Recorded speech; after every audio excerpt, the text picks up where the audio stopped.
देखिए अपने पति को ले जाइए, अब इनका इलाज यहाँ पे नहीं हो सकता। ऐसा मत कीजिए सर, इतने समय से इनका इलाज इस अस्पताल में चल रहा है और अब ऐसे आप आधे इलाज में ना बाहर निकाल देंगे तो हम कहाँ जाएंगे। अरे आप लोगों के पास तो इतने पैसे नहीं है कि बेड की फीस भर सको, और मैं क्या क्या करता रहूंगा, इतने सारे लोग हैं, सबको मैनेज करना है मुझे। लेकिन सर आप ये भी तो सोचिए ना, इनके इलाज में सारा पैसा लग गया, घर मकान जेवर जो कुछ भी हमारे पास था हमने सब लगा दिया, अब हमारे पास एक पैसा भी नहीं है और आप ऐसे इन्हें बाहर निकालेंगे तो हम कहाँ जाएंगे। अरे ओ इतना ही शौक है ना आराम से इलाज करवाने का, तो प्राइवेट हॉस्पिटल में क्यों है? आपको पता नहीं यहाँ पैसे लगते हैं, जाके किसी सरकारी हॉस्पिटल में इलाज करवाते।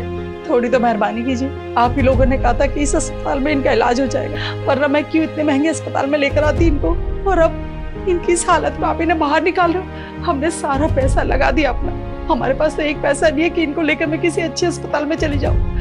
अरे सरकारी अस्पताल में जाना होता तो मैं पहले ही चली जाती। देखो पहले ही डॉक्टर साहब को कह के तुम्हारे बेड के पैसे कम करवाए मैंने, 1 रुपए तुम्हारे पास देने के है नहीं, और इलाज करवाने की बातें करते हो। अपने पति को लो और निकलो यहाँ से, चलो अब इलाज नहीं होगा, चलो।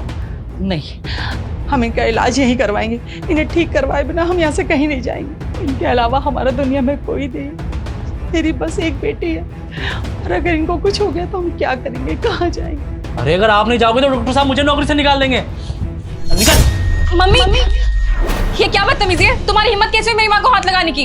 क्या मैं तुम्हारी गर्मी सुनने के पैसे नहीं लेता, समझी? मेरे मालिक जो बोलेंगे वो करूंगा, और उन्होंने बोला तुम्हें यहाँ से निकालने को।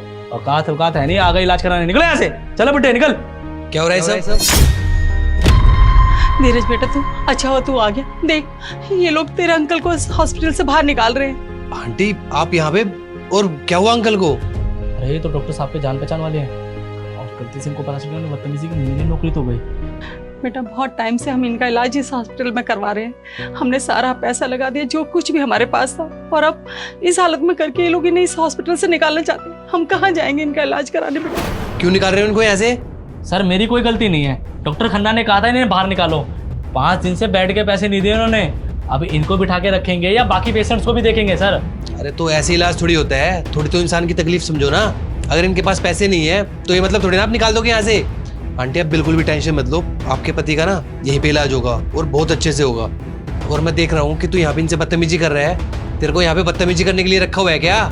एक तो ये पहले से ही परेशान है, तुम्हें इनको समझाना चाहिए, और ऊपर से तुम इनसे उल्टा बदतमीजी कर रहे हो। सर सॉरी सर, मुझे नहीं पता था ये आपके जानकार हैं। आंटी मैं तो यहाँ पे किसी काम से आया था, पर मुझे नहीं पता था अंकल मुझे यहाँ पे मिल जाएंगे। और अब आप ना बिल्कुल भी टेंशन मत लो, इनका इलाज बिल्कुल अच्छे से होगा। लेकिन बेटा हमारे पास बिल्कुल पैसे नहीं है, हम पैसे नहीं दे पाएंगे। अरे आंटी आप कैसी बात कर रहे हो? अंकल का मेरे पे इतना बड़ा एहसान है और आपको लगता है कि मैं आपसे पैसे लूंगा? एहसान? हाँ आंटी, अगर अंकल मेरी मदद नहीं करते ना तो शायद मैं आज डॉक्टर भी नहीं होता। ये लो अंकल जी आपकी गाड़ी के पैसे। ये लो चाबी, धन्यवाद। ये ले बेटा, तू अपना एडमिशन करवा लियो। अरे अंकल आप मेरे चक्कर में गाड़ी क्यों बेच रहे हो? अरे कोई बात नहीं बेटा, जब तू डॉक्टर बन जाएगा ना तो मुझे इससे भी बड़ी गाड़ी गिफ्ट कर दियो। मैं आपका इतना बड़ा एहसान कैसे चुका पाऊंगा? बस बेटा तू अपनी पढ़ाई लिखाई पर ध्यान दे, तू अपने माँ बाप की उम्मीद है। अगर तू डॉक्टर बन गया तो मैं समझूंगा मेरे पैसे वसूल हो गए। Thank you uncle, thank you so much. मैं आपका एहसान कभी नहीं भूलूंगा। अंकल ने तो अपना फर्ज निभा दिया था और अब मेरी बारी है कि मैं अब अंकल का एहसान चुकाऊं। धन्यवाद बेटा, बहुत बहुत धन्यवाद। अरे आंटी आप रोइए मत, आप बिल्कुल भी टेंशन मत लीजिए, अंकल बिल्कुल ठीक हो जाएंगे। और तू खड़ा खड़ा क्या देख रहा है? लेके चल अंकल को अंदर। जी सर, मैं लेके जाता हूँ ना, चलिए अंकल।